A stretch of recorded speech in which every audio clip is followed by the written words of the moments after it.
नमस्कार विद्यार्थी मित्र हो. आपण आपला 7th सायन्सचा 4th टॉपिक घेत आहोत, न्यूट्रिशन इन लिव्हिंग ऑर्गॅनिझम. त्यातला पार्ट 1 म्हणजे आत्तापर्यंतचा हा सगळा भाग आपण पाठीमागील तासाला पाहिलेला आहे. आज आपण याच्या पुढील भाग आपण अभ्यासणार आहोत. आपण आलो होतो सिम्बायोटिक न्यूट्रिशन इथंपर्यंत. ठीक आहे, तर चला वेळ न घालवता आपण सुरुवात करूया. Symbiotic nutrition. In some cases, two or more than two different types of plants live together to fulfill their needs of nutrition. काही प्रकारामध्ये दोन किंवा त्यापेक्षा जास्त वनस्पती एकत्र राहतात पोषणाची गरज भागवण्यासाठी. त्याचबरोबर they live together to fulfill their needs of nutrition, protection and support. म्हणजे पोषण, संरक्षण आणि आधारासाठी या तीन कारणांसाठी दोन किंवा त्यापेक्षा जास्त वनस्पती एकत्र राहतात with each other's help, and this type of nutrition is called symbiotic nutrition. Symbiotic, लक्षात ठेवा की दोन किंवा अधिक वनस्पती पोषण, संरक्षण, आधारासाठी एकत्र राहतात, त्याला म्हणतात सिम्बायोटिक न्यूट्रिशन. ही त्याची डेफिनेशन आहे. when two or more than two types of plants live together to fulfill their needs of nutrition, protection and support, this type of nutrition is called symbiotic nutrition. त्याचे examples काय दिले आहेत बघा. First, some fungi grow around the roots of some other plants. Fungi म्हणजे काही बुरशी जी आहे ती इतर वनस्पतींच्या मुळांच्या जवळ वाढते. मग त्यांच्यामध्ये कसं होतं बघा, देवाणघेवाण, कोण एकमेकाला कशी मदत करतात. These plants supply nutrients to the fungi. त्या वनस्पती फंगीला न्यूट्रिएंट्स म्हणजे पोषक घटक देतात. and in reply or in return fungi supply minerals and water to the plants. आणि त्याच्या परताव्यामध्ये फंगी काय सप्लाय करते प्लॅन्टला, मिनरल अँड वॉटर. म्हणजे ती प्लॅन्ट फंगीला न्यूट्रिएंट्स देतात आणि फंगी त्या प्लांट्सला मिनरल अँड वॉटर देतात. म्हणजे एकमेकाला मदत करून ते दोन एकत्र राहतात. यालाच म्हणतात symbiotic nutrition. Another example, fungi and algae live together. दुसऱ्या एका प्रकारामध्ये फंगी अँड अल्गी एकत्र राहतात.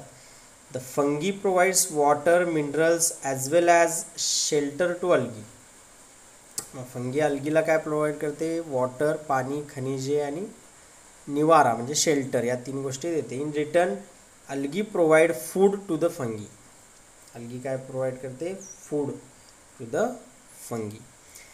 म्हणजे रिटर्नमध्ये अल्गी त्या फंगीला फूड म्हणजे अन्न देते. म्हणजे या पद्धतीने एकमेकांना ती मदत करतात. आणि याचं सगळ्यात चांगलं उदाहरण म्हणजे lichen is an example of symbiosis between algae and fungi. इथं जी प्लॅन्ट आपल्याला दिसते ती लिचेन प्लॅन्ट. हे लक्षात ठेवायचं, लिचेन प्लॅन्ट कशा पद्धतीने दिसते बघा. आणि हे सिम्बायोटिक न्यूट्रिशन आहे. कोणत्या दोन प्लॅन्ट्स इथे एकत्र आहेत लिचेनमध्ये, अल्गी अँड फंगी. हे सगळ्यात महत्त्वाचं आहे, अल्गी अँड फंगी. हे लिचेन प्लॅन्ट्सचं एक सिम्बायोटिक एक्झाम्पल यामध्ये आहे. नेक्स्ट, तर हा भाग आपण मागील एका प्रकरणामध्ये पाहिलेला आहे, heterotrophic plants. Heterotrophic plants do not content chlorophyll. म्हणजे हेट्रोट्रॉपिक प्लांटमध्ये क्लोरोफिल नसतं, हरितद्रव्य नसतं, त्यामुळे त्यांना अन्नासाठी दुसऱ्या वनस्पतीवर अवलंबून राहावं लागतं. म्हणून त्यांना परपोषी असं म्हटलं जातं. Okay, heterotrophic. Have you seen a yellow wire like leafless climber plan growing on a big tree. आपण हे मागं पाहिले बघा, येलो वायर लाईक स्टेम असतं, लिफलेस असतं आणि दुसऱ्या बिग ट्रीवरती ते वाढत असतं. त्याचं नाव काय, तर त्याचं नाव आपण बघा आठवण करून देतो, कस्कुटा, अमरवेल ज्याला म्हणतात, अमरवेल. इथं नाव दिसते बघा, कस्कुटा. फक्त पिवळ्या रंगाच्या वायर असल्यासारखी त्याची बॉडी असते. The plant that grow on the body of other plant to obtain food are called parasitic plant. त्यांनाच आपण हेट्रोट्रॉपिक किंवा पॅरासिटिक, परजीवी असं म्हणतो. ही त्याची डेफिनेशन आहे. What is mean by parasitic plant, mark करून ठेवा. The plants that grow on the body of other plant. Okay, the plant that grow on the body of other plants to obtain food. कशासाठी, अन्न मिळवण्यासाठी. This is known as parasitic plants. मग Cuscuta आपण मागं पाहिलेलं आहे. इथे एक दुसरं एक्झाम्पल दिले, लोरॅन्थस. काय एक्झाम्पल दिलेलं आहे, लोरॅन्थस. इथं तो प्लांट इथं झूम करून दाखवलेला आहे, लोरॅन्थस. ठीक आहे. Due to the absence of chlorophyll the Cuscuta is completely dependent on the host plant. आता कस्कुटा ही कम्प्लिटली डिपेंडेंट आहे होस्ट प्लांटवरती, कारण त्याच्यामध्ये क्लोरोफिल नाही. Hence it is said to be completely parasitic plant. म्हणून कस्कुटा ही कशी आहे, कम्प्लिटली पॅरासिटिक प्लांट आहे, पूर्णपणे परजीवी आहे. पण लोरॅन्थस जी आहे ती पार्शियली पॅरासिटिक प्लांट आहे, हे लक्षात ठेवा. या दोघांमध्ये एवढा फरक लक्षात ठेवा. Cuscuta completely parasitic and Loranthus partially parasitic, म्हणजे काही प्रमाणात ती अन्न तयार करते, काही प्रमाणात ती दुसऱ्यावर अवलंबून असते. हे दोन प्लांट्स लक्षात ठेवा. लोरॅन्थस पार्शियली म्हणजे निम्मी आणि कस्कुटा कम्प्लिटली. ओके. आता नेक्स्ट हाही आपण या प्लांटची माहिती मागे घेतलेली आहे. इन्सेक्टिव्हरस प्लांट्स, 3 प्रकारच्या इन्सेक्टिव्हरस प्लांट्स आपण पाहिले होते. Pitcher plant, Drosera, Venus flytrap. त्यातले आपल्याला इथं ड्रॉसेरा बर्मानी या प्लांट्सची माहिती इथे दिलेली आहे. Okay. Some plants feed upon insects to obtain nutrients. काही प्लांट्सना इन्सेक्ट खाण्याची गरज असते पोषक घटक मिळवण्यासाठी. काय त्याचं मुख्य कारण काय, to fulfil the need of nitrogen. Nitrogen मिळवण्यासाठी ते इन्सेक्ट्सना कंझ्युम करत असतात. These insectivorous plants generally grow in soil or water deficient in nitrogen components. बघा, deficient in nitrogen components म्हणजे कमतरता असते. The body of the Drosera burmani has a flower like appearance. आता हा प्लांट दिसतो तो ड्रॉसेरा, फ्लॉवर लाईक अपीअरन्स आहे, म्हणजे फुलासारखा भाग दिसतो. ही बॉडी म्हणजे हे टोटल प्लांट आहे, फ्लॉवर नाही, प्लांट आहे, पण त्याची बॉडी कशासारखी अपीअर होते, फ्लॉवरसारखी. It grows close to the ground, जमिनीलगत वाढते. Leaves are attractively pink or red in color with hairs at the margin. म्हणजे ही त्याची पानं दिसत आहेत, त्याच्या मार्जिनला हेअर्स आहेत. ओके.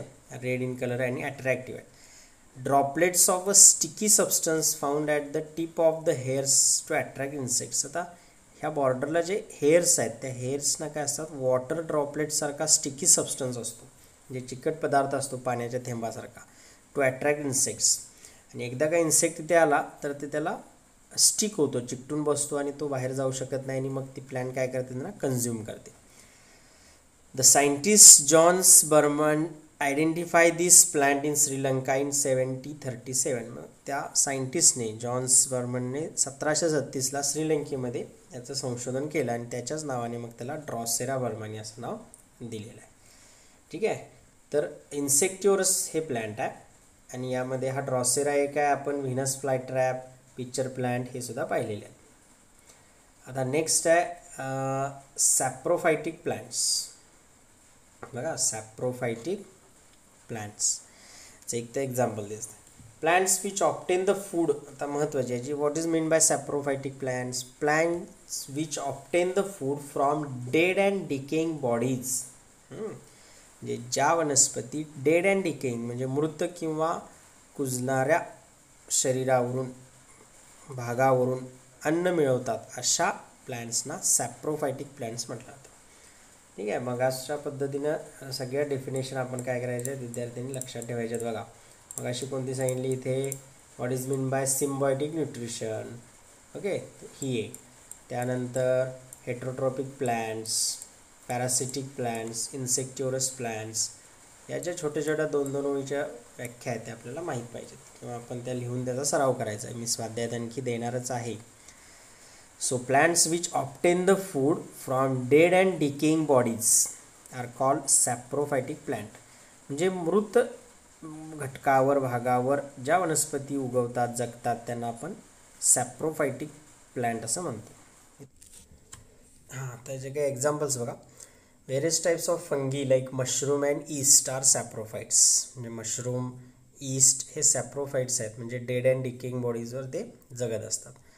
तर म्हणजे कसं इथं न्यूट्रिशन होतं. Fungi secrete digestive enzyme on the dead remains to digest or break down the carbon compounds they contain. आता ही डेड बॉडी प्लांटची असेल, त्यावरती फंगी काय करतं, सिक्रेट करतं डायजेस्टिव्ह एन्झाईम, म्हणजे पचनासाठी काही रसायनं त्यामध्ये सोडतं आणि मग त्यातून त्याचे कार्बन कंपाऊंडचं ब्रेकडाऊन करून ते ॲब्सॉर्ब केले जातात. And the resulting solution is absorb to obtain nutrients. आणि जे काही द्रावण तयार होईल ते ॲज अ फूड किंवा न्यूट्रियन म्हणून ते मशरूम किंवा ईस्ट काय करतात, किंवा फंगी जे आहेत ते काय करतात, ॲब्सॉर्ब करतात. म्हणजे मशरूम अँड ईस्ट हे या फंगीचे काही प्रकार आहेत. सॅप्रोफायटिक, मशरूम, ईस्ट. मग अशी पाहिलं सिम्बायोटिक, लिचेन प्लांट. ओके, हे लक्षात ठेवा. चा भाग बघा, food get spoiled due to some fungi, म्हणजे काही बुरशीमुळे अन्न पदार्थ खराब होतात. Some fungi cause disease or illness, काही बुरशींमुळे सुद्धा आजार किंवा रोग पसरतात. While some fungi have medicinal properties, मात्र काही फंगी मात्र काय आहेत, मेडिसिनल प्रॉपर्टीज आहेत, म्हणजे त्यांचे काही औषधी उपचार किंवा गुणधर्म आहेत. Yeast and some mushrooms are useful, yeast and some mushroom अन्नपदार्थात वापर होतो, ईस्टचाही वापर होतो, ब्रेड तयार करण्यामध्ये ईस्टचा वापर केला जातो. East is useful in fermentation process, बघा मी सांगितलं फर्मेंटेशन म्हणजे आंबवण्याची प्रक्रिया, म्हणजे जी ब्रेड तयार करताना होते त्यामध्ये ईस्ट वापरलं जातं. अँड मेकिंग ब्रेड, ओके पुढं दिलेलंच आहे. Mushroom are rich source of iron and vitamins, मशरूममध्ये मोठ्या प्रमाणावर आयर्न अँड विटॅमिन असतात म्हणून त्याचा आहारामध्ये समावेश केला जातो. आता या टेबलमध्ये प्लांट्सना आवश्यक असणारे कोणते न्यूट्रिएंट आहेत, त्यांचं फंक्शन काय, आणि ते जर प्लांट्समध्ये नसतील तर त्याचा परिणाम काय होतो, हा भाग दिलेला आहे. हा थोडक्यात आपण घेऊया. नायट्रोजन, त्याचं फंक्शन काय, important component of protein, chlorophyll and cytoplasm. जर नसेल तर काय होतं, इफेक्ट काय होता, रिटार्डेड ऑर स्टन ग्रोथ, म्हणजे त्या झाडाची उंची खुंटते. अँड येलोविंग ऑफ लिव्स, म्हणजे पाने पिवळी पडतात. Phosphorus, conversion of light energy into chemical energy. Early leaf fall, परिणाम काय होतो, जर मिळालं नाही प्रमाणात तर लवकर पाने गळतात. लेट फ्लॉवरिंग, उशिरा फुले येतात. स्लो ग्रोथ ऑफ रूट, मुळांची सावकाश वाढ होते. पोटॅशियम, नेसेसरी फॉर मेटॅबॉलिक ॲक्टिव्हिटीज, प्लांट्समध्ये ज्या मेटॅबॉलिक ॲक्टिव्हिटीज आहेत त्यासाठी गरजेचं आहे. इफेक्ट काय होतो, डिफिशियन्सीमुळे वीक स्टेम, खोड कमकुवत होतं. विल्टिंग ऑफ लिव्स, म्हणजे ती पाने कुजायला सुरुवात होतात. फेल्युअर टू प्रोड्यूस कार्बोहायड्रेट्स, म्हणजे कार्बोहायड्रेट्स म्हणजे कर्बोदके आहेत ते निर्माण होऊ शकत नाहीत. मॅग्नेशियम, प्रोडक्शन ऑफ क्लोरोफिल, महत्त्वाचं आहे क्लोरोफिलसाठी. डिफिशियन्सीमुळे काय होतं, slow or retarded growth, yellowing of leaves. Iron, production of chlorophyll, डिफिशियन्सीमुळे काय होतं, yellowing of leaves. Manganese, production of main plant hormone, म्हणजे वनस्पतीतले मुख्य जे हार्मोन आहेत, विकर आहेत ॲक्टिव्हिटीजसाठी, ते तयार करणे. Deficiency, retarded growth, spotted leaves, म्हणजे वाढ खुंटते आणि पानांवरती डाग पडतात. Zinc, production of hormones and their intermediates, म्हणजे हार्मोन्स आणि त्यातले अंतर्गत घटकांच्या निर्मितीसाठी. आणि डिफिशियन्सीमुळे retarded growth, yellowing of leaves. ठीक आहे, तर हा भाग यामध्ये सांगितलेला आहे. तर आतापर्यंतचा जो भाग झाला, हा जो आत्तापर्यंतचा सगळा भाग झाला तो झाला न्यूट्रिशन इन प्लांट्स, आणि आत्ता आपण जे बघणार आहोत ते nutrition in animals. Okay, nutrition महत्त्वाचा भाग, bodies need for nutrient, mode of ingesting food and use in the body. आता न्यूट्रिशन म्हणजे नेमकं काय, nutrient necessary for various activities, म्हणजे पोषण गरजेचं आहे, पोषक घटक गरजेचे आहेत वेगवेगळ्या क्रियांसाठी, आणि ते आपल्याला अन्नातून मिळत असतात. They are supply to the various parts of body through blood, आणि जे आपण खातो ते सगळे अन्न घटक सर्व शरीराच्या भागांना रक्तामार्फत पोचवले जातात. The food that we consume does not mix with blood as it is, हे सगळ्यात महत्त्वाचं आहे. The food that we consume, म्हणजे जे अन्नपदार्थ आपण खातो, does not mix with blood as it is, ते आहे जसेच्या तसं रक्तामध्ये मिसळू शकत नाही. ओके, म्हणजे आपण पोळी भाजी खाली, भात वरण आमटी खाली, तर आहे तसं रक्तात मिसळत नाही. पहिल्यांदा काय होतं, it needs to convert into soluble form that can easily mix in blood, पहिल्यांदा त्याचं सोल्युबल फॉर्म तयार होतो, जे रक्तात मिसळेल असे घटक तयार होतात.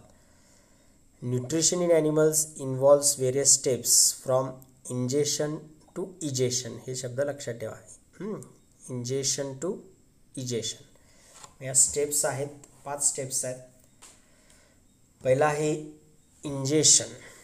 ओके, इंजेक्शन नाही, ingestion. Food is taken in to the body, पहिली स्टेप. इंजेक्शन म्हणजे अन्न शरीरामध्ये ग्रहण करणे. सेकंड, डायजेशन, पचन होणे. Conversion of food into simple soluble form, जे खाल्लं आहे त्याचं सिम्पल घटकांमध्ये तयार करणे. थर्ड, ॲब्सॉर्प्शन, ओके, शोषण करणे. Transfer of soluble food in to the blood, म्हणजे सोल्युबल फॉर्म तयार झाला आहे तो ट्रान्सफर करणे ब्लडकडे. फोर्थ, असायम्युलेशन, म्हणजे सात्मीकरण, जे ब्लडमध्ये ॲब्सॉर्ब झालेलं आहे ते त्याचा उपयोग करणे त्याला म्हटलं जातं assimilation. Utilization of absorb food by cells and tissues for energy production. मग त्याचा उपयोग कशासाठी होतो? Energy production, growth and repair, ऊर्जा निर्मिती, वाढ आणि त्यामध्ये काय करणे, पेशींना दुरुस्त करणे यासाठी. And last egestion. इजेशन म्हणजे न पचलेला भाग शरीराबाहेर टाकून देणे. Removal of waste products and undigested food from the body. तर या 5 स्टेप्स आहेत: ingestion, digestion, absorption, assimilation and egestion. आता आपण पुढच्या भागाकडे जाऊया. आता इथे एक चार्ट दिला आहे. Name of animal cow, type and name of food. Cow आता काय कोणत्या प्रकारचं फूड खाते? For example grass. Method of egestion, कशाच्या पद्धतीने?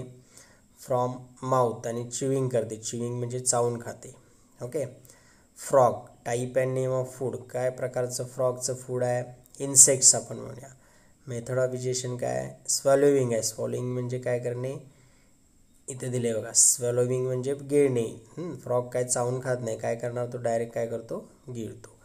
म्हणजे अशा वेगळ्या पद्धतीचे मोड ऑफ इजेशन, अन्न ग्रहण करण्याचे वेगवेगळी पद्धती आहेत. स्वॅलोविंग, चुविंग, सकिंग म्हणजे बटरफ्लाईज हे काय करतात? मस्किटो सकिंग करतात. स्क्रॅपिंग, नॉविंग या पद्धतीने अशा ह्या काही मोड ऑफ इजेशन आहेत. आता types of nutrition in animals. A आहे हॉलोझोईक न्यूट्रिशन. आता त्यासाठी पहिलं एक हॉलोझोईक न्यूट्रिशनचं एक्झाम्पल दिले, अमिबा.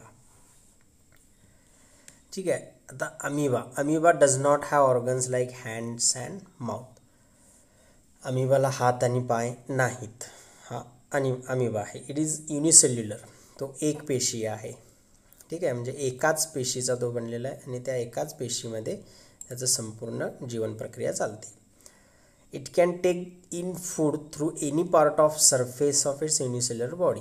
मग तो अन्न जे आहे ते या सरफेसमधून कुठूनही ग्रहण करू शकतो त्याच्या बॉडीमधून. It surrounds the food particle from all sides to take in to the cell. मग अमिबा काय करतो? एखादा फूड पार्टिकल इथे दाखवलं, इथं फूड पार्टिकल आलेला आहे. ओके, या इथून प्रोसिजर आहे. ओके, हा अमिबा आहे, हा इथं फूड पार्टिकल आहे. फूड पार्टिकल जवळ असेल तर तो काय करतो? त्याची बॉडी जी आहे ती त्या फूड पार्टिकलच्या सभोवताली न्यायला सुरुवात करतो. After that and then in to the cell. आणि मग तो हळूहळू काय करतो? पूर्ण बॉडी त्याला कवर करतो आणि तो फूड पार्टिकल आतमध्ये घेतो. या स्टेप्समध्ये दाखवले बघा. After that it digest the food with the help of different enzymes. आणि मग ते सगळं फूड काय करतो? ते डायजेस्ट करतो. Undigested food is left behind as the amoeba moves further. आणि मग न पचलेला भाग तो बाहेर सोडून देतो आणि मग तो मूव्ह फर्दर, पुढे निघून जातो with the help of pseudopodia. इथे एक शब्द दिला आहे बघा, सुडोपोडिया म्हणजे छद्मपाद. म्हणजे तो हालचाल करतो, मुवमेंट करतो. कशाच्या मदतीने? हे जे बॉडी स्ट्रक्चर आहे याला छद्मपाद म्हणजे सुडोपोडिया असं म्हणतात. In unicellular animals like amoeba, euglena, paramecium etcetera, all the steps of nutrition occur within their unicellular body. मग या सगळ्या प्रक्रिया कुठे घडतात? तर शरीराच्या एकाच पेशीमध्ये घडत असतात. Okay. Insects have mouth parts like injection of food. इन्सेक्ट्सना तोंडासारखा आकार असतो. For example insects like cockroach and grasshoppers which nibble have jaw like mouth part. Cockroach आणि ग्रासहोपर म्हणजे नाकतोडा यांना जॉ लाईक माउथ पार्ट असतो, म्हणजे निबल जबड्यासारखा भाग असतो. Butterflies suck food with the tube like proboscis. Butterflies फुलपाखरांना प्रोबोसिस असतं म्हणजे सोंड असते. Mosquitoes and bedbugs use needle like mouth part.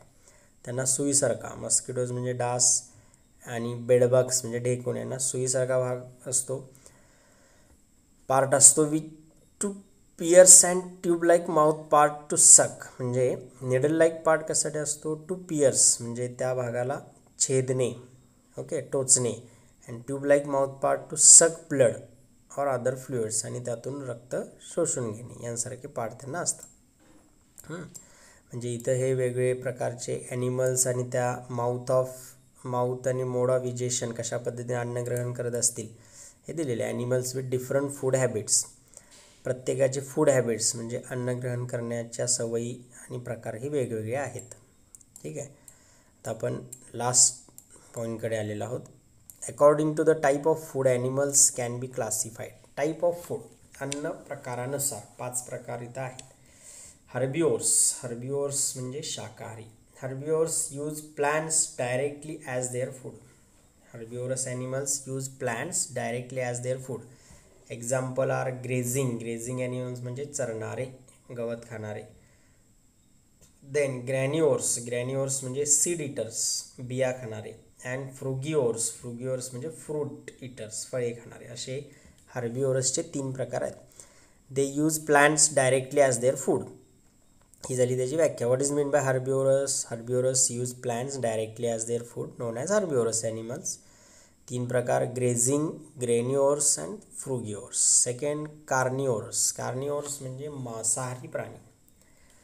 Animals that depend on other animals for their food. Okay, ही त्याची व्याख्या. Animals that depend on other animals for their food are carnivores. दुसऱ्या प्राण्यांवरती अवलंबून असणे त्यांना मांसाहारी प्राणी म्हणतात. Carnivores are indirectly dependent on plants for food. Actually हे दुसऱ्या प्राण्यांवर अवलंबून असतात, पण ते प्राणी शाकाहारी असतात, म्हणून काय म्हटलं जातं, carnivorous actually indirectly depends upon plants. Example are animals that feed on herbivorous, animals that feed on insects. मग एक्झाम्पल कसं दिलं आहे, animals that feed on herbivorous, predators म्हणजे शाकाहारीवरही अवलंबून असतात. Animals that feed on insect, काही प्राणी हे कीटकांवरती अवलंबून असतात. मग इतर शाकाहारी प्राण्यांवर जे अवलंबून आहेत मांसाहारी प्राणी, त्यांना प्रिडेटर्स असं म्हटलं जातं, आणि इन्सेक्टवर असणाऱ्यांना इन्सेक्टिओर्स. थर्ड आहे ओमनिओर्स म्हणजे मिश्राहारी, म्हणजे दोन्ही प्रकारचे आहार घेणारे, herbivores and carnivores. Animals that obtain their food from both plants and animals. Okay, obtain their food from both plants and animals, दोन्ही प्राणी आणि वनस्पतींचा अन्न म्हणून वापर करणारे omnivores are called omnivores. For example monkey, chimpanzee and human. Okay, हे omnivores आहेत, म्हणजे दोन्ही आहार घेणारे आहेत. पुढे चौथा भाग आहे बघा. Some of organisms around us perform the function of cleaning and conserving the environment by the very act of feeding themselves. मग काही सजीव किंवा प्राणी असे आहेत की स्वतःचं पोट भरण्यासाठी पर्यावरण स्वच्छ करण्याचं काम ते करतात. And they are called scavengers and decomposers. Scavengers पहिला भाग. स्कॅव्हेंजर्स म्हणजे स्वच्छताकर्मी. Scavengers are those animals obtain their food from dead bodies of animals. हे स्वच्छताकर्मी म्हणजे काय, they obtain their food from dead bodies of animals, प्राण्यांच्या मृत शरीराचा आहार म्हणून उपयोग करणारे scavengers. For example vulture, crow, hyena. आता व्हल्चर म्हणजे काय, गिधाड. क्रो म्हणजे कावळा, हायना म्हणजे तरस. तर हे स्कॅव्हेंजर्स आहे, स्वच्छताकर्मी. पुढे decomposers. Some microbes which obtain their food by decomposing the dead bodies. आता डिकम्पोजर्स म्हणजे विघटक काय करतात, डेड बॉडीजचं डिकम्पोजिशन करून अन्न मिळवतात. मग हे ॲक्च्युली काय असतात, मायक्रोब, सूक्ष्मजीव असतात, त्यात मोठे प्राणी नाहीत, सूक्ष्मजीव. They are known as decomposers. ठीक आहे. So herbivores, carnivores, omnivorous, scavengers and decomposers. ठीक आहे. आता हे झालं पहिल्या प्रकारातलं, ए मधला. आता दुसरा saprozoic nutrition. Some insects, unicellular animals obtain the nutrients by absorbing the liquid organic material from the dead bodies of other animals or from the environment. मग काही इन्सेक्ट किंवा युनिसेल्युलर ॲनिमल्स काय करतात, ब्लड किंवा इतर काही ॲब्सॉर्ब न करता लिक्विड ऑर्गॅनिक मटेरियल ॲब्सॉर्ब करतात डेड बॉडीजमधून. And this type of nutrition is known as saprozoic nutrition. For example house flies म्हणजे माशा डेड बॉडीवर बसल्या की त्यातलं organic material, liquid organic material absorb करतात. ॲन्ट्स, मुंग्या, स्पायडर्स हे काय म्हटलं जातं, सॅप्रोझोइक न्यूट्रिशनमध्ये येतात. पुढे आहे पॅरासिटिक न्यूट्रिशन म्हणजे दुसऱ्याच्या शरीरावर किंवा शरीरात राहून पोषण करणारे. इथे काही उदाहरणं दिले. Have you seen small animals on the bodies of animals like dogs and buffaloes. म्हणजे गायी असतील किंवा बैल असतील, बरोबर, किंवा कुत्रा असेल, यांच्या शरीरावर काही स्मॉल ॲनिमल्स तुम्ही पाहिलेत का, पाहिले असणार आहेत. From where do little animals obtain food, मग हे लहान ॲनिमल्स फूड कशातून मिळवतात, साहजिक आहे ज्या प्राण्यावर ते राहतात तिथून. From where do the worms in the intestine obtain their food, मग आतड्यांमध्ये वर्म्स असतात, बरोबर आहे, कृमी असतात, ते अन्न कुठून मिळवतात, तर या सगळ्यांचं उत्तर इथं आहे. Some animals depend upon other animals for food, they can obtain the food only from animals on whom they are dependent, this is called parasitic nutrition. मग काय लिहायचं, पॅरासिटिक म्हणजे दुसऱ्या प्राण्यावर अवलंबून असणारे, परजीवी. Okay, some animals depend upon other animal for food, this is known as parasitic nutrition. मग यामध्ये दोन प्रकार आहेत. Some animals live on the body, मग काही प्राणी हे दुसऱ्याच्या शरीरावर राहतात, on the body surface of other animals and obtain their food by sucking their blood, म्हणजे ऑन द बॉडी शरीरावर राहतात, ब्लड ॲब्सॉर्ब करतात, this is called ectoparasitic nutrition. Ecto म्हणजे वरती राहून, शरीरावर राहून. And such animals are called ectoparasite, for example louse, bedbug, tick. Okay, हां, लाऊस, बेडबग, टीक म्हणजे ढेकूण आहे, हां, यांसारखे.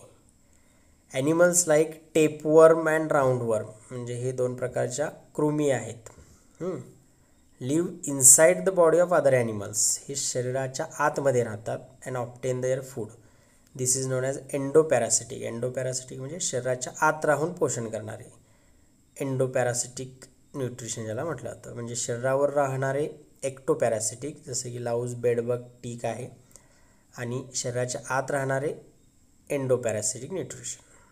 ठीक आहे, हे दोन पॅरासिटिकमध्ये येणारे भागात. आता हा एक्सरसाइज नंबर जो आहे 4 तो काय करायचा आहे, आपण सर्वांनी सोडवायचा आहे. आणखी काही जादा प्रश्न आहेत ते मी तुम्हाला देणारच आहे. तर इथे एक भाग राहिला बघा,